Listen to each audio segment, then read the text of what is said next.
जब मैं प्रेग्नेंट हुई तो मेरे पति का रंग फीका हो गया।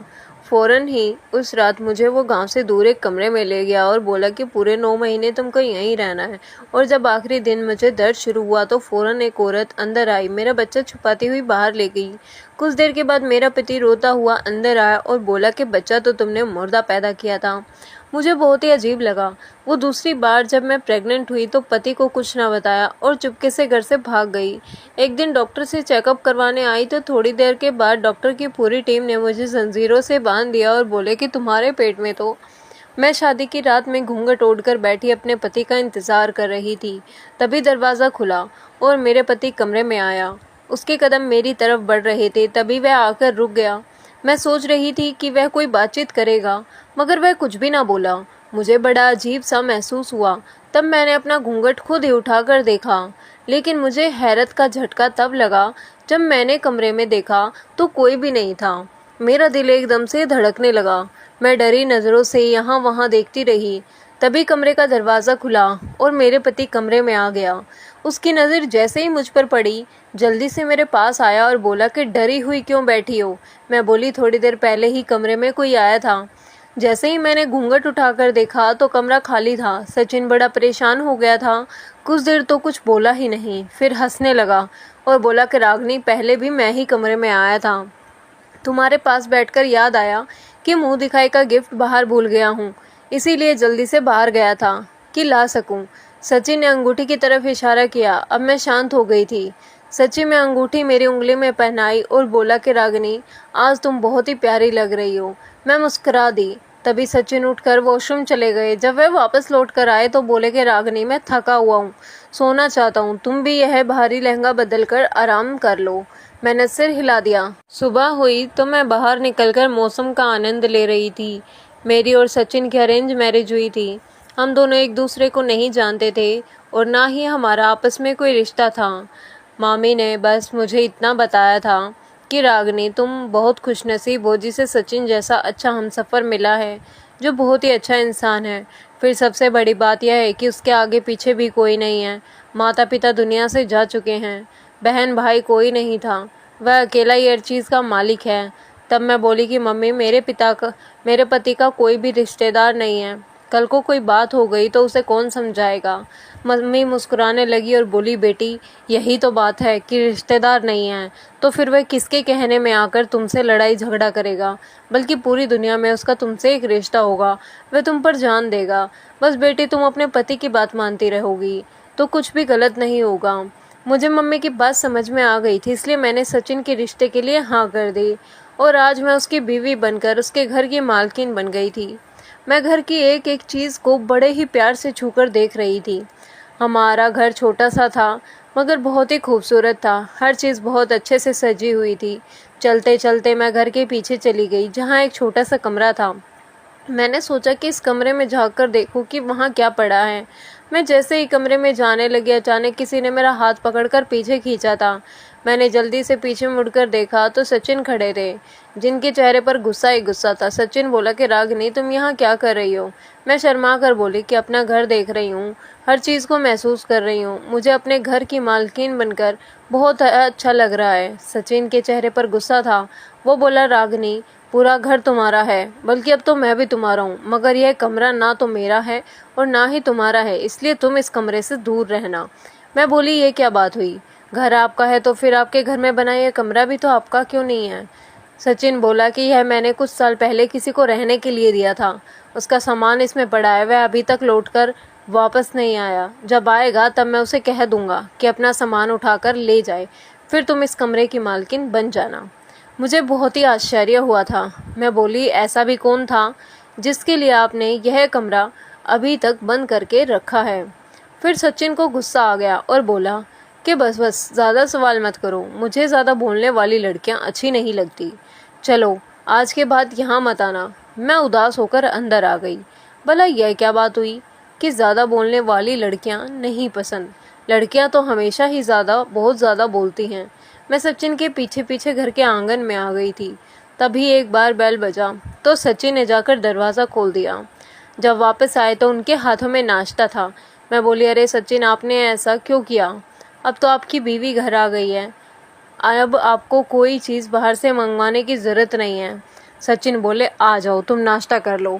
हम दोनों ने मिलकर चुपचाप से नाश्ता किया। मैं बार बार सचिन को देख रही थी। सचिन बहुत ही खूबसूरत था, इतना खूबसूरत कि अगर उसके चेहरे को देखते रहूं तो दिल ना भरे। सचिन नज़र झुकाकर नाश्ता कर रहा था, जबकि मैं उसकी लंबी पलकों को देख रही थी। तब सचिन बोला कि रागिनी, मेरा चेहरा बाद में देख लेना, पहले नाश्ता कर लो। मैं तो एकदम से हड़बड़ा गई थी, मेरी चोरी जो पकड़ी गई थी। मुझे तो इस बात की हैरत थी कि सचिन को कैसे पता चल गया कि मैं उसे देख रही हूँ। नाश्ता करने के बाद सचिन सारे बर्तन उठाकर किचन में ले गया और धोकर रख भी आया। मैं बहुत खुश थी। सचिन एक अच्छा इंसान था, मुझे बस उसकी कम बोलने वाली आदत से परेशानी थी। खैर, मैं धीरे धीरे उसे अपने रंग में ढाल लूँगी। मैं सचिन के साथ बहुत खुश थी। कुछ ही महीने बाद मैं प्रेग्नेंट हो गई थी। मैं बहुत खुश थी। मुझे लगा कि जब मैं ये खबर सचिन को सुनाऊंगी तो वह भी बहुत खुश होगा। इसीलिए शाम को जैसे ही वह घर पर आया, मैं जल्दी से उसके पास गई और बोली कि सचिन, आप पिता बनने वाले हों। मेरी बात सुनकर सचिन का चेहरा लाल हो गया था। वह मुझे फटी फटी निगाहों से देख रहा था। फिर बोला कि बधाई हो रागिनी, तुमने तो बहुत अच्छी खबर सुनाई है। जबकि मैं सचिन के चेहरे का रंग देख रही थी कि उसे मेरी बात सुनकर बिल्कुल भी खुशी नहीं हुई थी। मुझे उससे इस तरह का ठंडा रहने का भरोसा नहीं था। मैं चुप करके अपने कमरे में चली गई। मेरी आंखों से आंसू बह रहे थे। थोड़ी देर बाद ही सचिन कमरे में आ गया। वह बोला कि क्या बात है रागिनी, क्यों बच्चों की तरह रो रही हो? मैंने कहा कि आपको बच्चे की खबर सुनकर खुशी नहीं हुई ना। इसलिए सचिन ने मेरा हाथ थाम लिया और प्यार से बोला कि मुझे बहुत ज़्यादा खुशी हुई है, मगर आजकल मुझे कारखाने की तरफ से परेशानी है। मुझे यह फिक्र है कि कहीं मेरी नौकरी भी ना चली जाए। मैंने सचिन के हाथ पर हाथ रख दिया और कहा कि सचिन, फिक्र मत करो, आने वाला बच्चा अपने भाग के साथ अपना आएगा। भगवान हर बात को जानता है। आप जानते हो ना कि भगवान के किया प्रार्थना पूरा होकर ही रहता है। मेरी बात सुनकर सचिन मुस्कुरा दिया था। उस दिन के बाद से सचिन मेरा बहुत ज़्यादा ख्याल रखने लगा था। मेरी लंबी चौड़ी बातों भी सुनकर वह गुस्सा नहीं होता था। मैं किचन में खाना बना रही थी। सचिन सुबह काम पर गए हुए थे। तब मुझे एहसास हुआ कि सचिन वापस आ गए। मैं इतनी हैरत हुई और बोली कि सचिन, आप इतनी जल्दी वापस कैसे आ गए? लेकिन जैसे ही मैंने पीछे देखा, सचिन आए ही नहीं था। मुझे अपनी हालत पर बहुत ही हंसी आई। मैंने सोचा कि मेरे दिलो दिमाग में सचिन का प्यार इतना ज़्यादा है कि क्या हर समय मेरे दिमाग में उन्हीं का ख्याल रहता है। शाम को जब वह वापस आए तो मैंने उनसे सबसे पहले यही बात बताई। फिर सचिन अजीब सी नज़रों से मेरी तरफ देखा। मैं खुद घबरा गई कि उनको मैंने ऐसी बात क्यों बता दी। कहते हैं ना कि हर बात पति को बताने वाली भी नहीं होती। खैर, हम दोनों मिलकर खाना खाए। सचिन बोले, आज खाने के बाद चाय पीने का दिल कर रहा है। मैं जल्दी से उठी और बोली, मैं अभी बना कर लाती हूँ। तभी सचिन ने मेरा हाथ थामकर मुझे बिठा दिया और बोले कि नहीं, तुम यहीं पर बैठो, आज मैं तुम्हें अपने हाथों से चाय बनाकर पिलाऊंगा। मैं मुस्कुराने लगी थी। सचिन उठ किचन में चले गए। थोड़ी देर बाद ही सचिन चाय लेकर आए तो हम बातें करते करते चाय पीने लगे। मुझे नींद आ गई तो मैं सोने के लिए चली गई, जबकि सचिन टीवी पर खबरें देख रहे थे। मैं ऐसे गहरी नींद पहले कभी नहीं सोई थी, क्योंकि प्रेगनेंसी की वजह से मुझे रात में उठकर वॉशरूम जाना पड़ता था। सुबह 4 बजे के करीब मेरी आँख खुली तो मैं जल्दी से उठी और बाथरूम चली गई। जब मैं वापस आई तो मुझे सचिन का चेहरा नजर आया था और वह रात भर कमरे में आए ही नहीं थे। मुझे उन पर गुस्सा आया कि सुबह ऑफिस जाना है, लेकिन अभी तक खबरें लगा कर बैठे हैं। मैंने सोचा खुद ही जाकर उन्हें बुला लाती हूँ, और कमरे से बाहर निकली तो लॉन्च भी खाली पड़ा था, टीवी भी बंद था। मैं बहुत ही परेशान हो गई कि आखिर सचिन मुझे बताए बिना ही कहीं रात को कहाँ चले गए जाते हैं। मैं शहर में निकली तब वह भी खाली था। मेरा दिल घबराने लगा था। तभी मेरी नज़र घर के लास्ट वाले कमरे से आती रोशनी पर पड़ी। मुझे अजीब सी खुशी हुई थी कि शायद सचिन का मेहमान वापस आ गया है, जिसका सामान चंद सालों से इसी कमरे में पड़ा था। मैं जल्दी जल्दी घर के पीछे जाने लगी। मैं कमरे के बाहर खड़ी थी। अंदर से सचिन की आवाज़ आ रही थी। वह कुछ कह रहा था और रो रहा था। मैं बहुत परेशान हो गई। जैसे ही मैंने कमरे में जाने के लिए पैर बढ़ाया, अचानक ही कमरे में अंधेरा हो गया और सचिन बाहर निकल गया। वह मुझे देखकर बहुत ही गुस्से में आ गया था। उसने मेरा हाथ पकड़ा और मुझे घसीटता हुआ घर में ले गया और बोला कि रागिनी, मैंने तुम्हें मना किया था ना, फिर तुमने मेरी बात क्यों नहीं सुनी? तुम वहाँ क्यों आई थी? मैं बहुत ही डर चुकी थी। मैं बोली, सचिन, आप कमरे में नहीं थे, मुझे आपकी फ़िक्र हो रही थी। कमरे से बाहर आई तो आप लॉन में भी नहीं थे। इस कमरे से आई रोशनी देखी तो सोचा कि आपका मेहमान वापस आ गया है, इसलिए वहाँ आ पहुँची। सचिन मुझे कमरे में ले आया था। वह बोला, रागनी, अपने हक को पहचानो। कमरा तुम्हारी हक में नहीं आता, तुम इस बात को समझ क्यों नहीं रही लेती हो। उस दिन के बाद मैंने कभी उस कमरे के बारे में सोचा भी नहीं। दिन गुजरते गए और मेरी डिलीवरी का समय आ गया। आज सुबह से मेरी तबीयत ख़राब थी, इसलिए मैंने सचिन को घर में ही रोक रखा था कि किसी भी समय अस्पताल जाने की ज़रूरत पड़ सकती है। दोपहर में आराम करने के लिए लेटी तो मेरी तबीयत ख़राब होने लगी। मैं जल्दी से बोली कि सचिन, गाड़ी निकालो, मेरी तबीयत बिगड़ रही है। सचिन जल्दी से कमरे से बाहर निकल गया। मैं दर्द से तड़पने लगी। मैं सोच ही रही थी कि सचिन कब कमरे में आएंगे, मगर उसे तो बाहर निकले हुए बहुत ही देर हो चुकी थी। वह अब तक नहीं आए थे। मेरी आंखों के आगे अंधेरा छाने लगा। तभी सचिन एक औरत के साथ कमरे में आया। वह बोला कि रागिनी, यह बहुत ही समझदार दाई है, तुम्हारा बच्चा पैदा यह करेंगी। मैं बेगानी से सचिन को देखने लगी। दर्द की वजह से मैं कुछ बोलने के काबिल भी नहीं रही थी। बड़ी मुश्किल से बोली कि हॉस्पिटल, लेकिन सचिन ने मेरी एक ना सुनी और मुझे उस दाई के हवाले करके खुद बाहर निकल गया। तकरीबन 3 घंटे की तकलीफ के बाद मेरे कानों में बच्चे की रोने की आवाज़ पड़ी थी। मेरे दिल में भगवान का धन्यवाद किया और आंखें बंद कर दी। मुझे पता ही नहीं चला कि मैं कब नींद में चली गई थी। मेरी आंख खुली तो मैंने अपने बच्चे को देखा तो वह वहाँ नहीं था। मैंने सचिन को आवाज़ दी तो उसने उठकर कमरे के बल्ब जलाए और उसकी आंखें खून जैसी थी। मैं बोली, सचिन, मेरा बच्चा कहाँ है? सचिन की आंखों से आंसू टपकने लगे थे तो बोला, बेटा पैदा हुआ था, मगर तुमने मुर्दा बच्चे को पैदा किया था। मैंने बेसब्री से सचिन की तरफ देखा और बोली, मैंने अपने बच्चे की आवाज़ अपने कानों से सुनी थी। सचिन बोला, तुम तो बेहोश हो गई थी, नींद में सुनी होगी आवाज़। काश मैं भी तुम्हारी तरह इतनी सुकून और गहरी नींद सो सकता। मैं चीखने चिल्लाने लगी और बोली कि सचिन, मुझे मेरा बच्चा वापस ला दो। मेरा बच्चा कहाँ है? सचिन की बात सुनकर मुझ पर ज़मीन और आसमान गिर पड़े थे। वह बोला कि मैंने तो अपने बच्चे को कल मिट्टी में दाबा दिया था। बोला कि कल यह क्या मतलब है? सचिन बोला कि तुम कल से सो रही हो। अपने बच्चे की जुदाई का गम मैं अकेला सह रहा हूँ। कुछ महीने गुजरने के बाद मैं फिर से प्रेग्नेंट हो गई, जबकि अब तो मेरी ख्वाहिश भी नहीं थी। एक दिन मैं सहन में बैठी गहरी सोच में तभी एक पड़ोसन घर में दाखिल हो गई। वह उम्र में मुझसे बड़ी थी। मेरे सर पर आशीर्वाद देकर बोली कि बेटी, तुम्हारे बच्चे का सुनकर बहुत दुख हुआ। मुझे तो जब से पता चला है कि तुम दोबारा से प्रेग्नेंट हो, मैं यही प्रार्थना करती हूँ कि भगवान इस बार सचिन को जिंदा बच्चा दे। पिछली बीवी ने भी 3 बच्चे पैदा किए थे, मगर तीनों मरे हुए थे, जबकि उसकी बीवी रो रो कर कहती थी कि सचिन, मैंने जिंदा बच्चों को जन्म दिया है। क्योंकि मैंने भी तो अपने बच्चे की रोने की आवाज़ सुनी थी। मुझे सचिन से डर लगने लगा था। ना जाने वो ये सब क्यों कर रहा था। मैं अपने माता पिता के घर नहीं जा सकती थी, क्योंकि सचिन वहाँ मेरे पीछे आ जाता और मेरे माता पिता मुझे उसके साथ ज़बरदस्ती ही घर भेज देते। मैं अपनी एक दोस्त के घर चली गई थी। वह बहुत ही अच्छी थी। उसके घर में बस वह और उसकी मम्मी रहती थी। मेरे दोस्त नर्स की जॉब करती थी और उसके घर में आंटी अकेली रहती थी।